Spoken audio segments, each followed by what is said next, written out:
Here we are engaged in this war against Al-Qaeda, against radical extremist jihadists, people who have committed themselves and say they have a religious belief that their path to salvation is in killing us.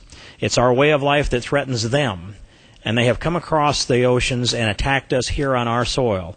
And they have global plots that weekly there's some kind of information that emerges about sometimes second and third generation immigrants who come into the Western European countries and determine that they might be sent back to Pakistan or one of the other countries over in the Middle East to be trained to be a terrorist. Then they come back into the Western society and plot and sometimes successfully attack people from Great Britain and in other countries in Europe.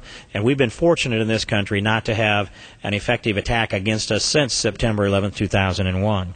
But the enemy that we're against, the enemy that we are fighting across the world, this global terrorist army out there that are rooted in Al-Qaeda and that philosophy and their affiliates, and its loose affiliation even within Al-Qaeda itself, the principal enemy in our battlefield that's Iraq is Al-Qaeda in Iraq. That's been clearly brought to this Congress, and it's been a message that's been delivered to us by General Petraeus, Ambassador Crocker, and others.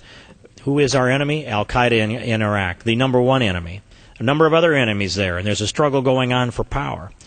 But we are in the business of defeating the will of our enemy.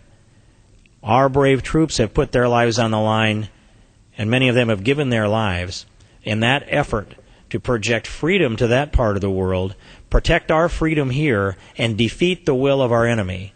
They lost their lives, sanctified the soil in Iraq with their blood to defeat the will of our enemy in Iraq.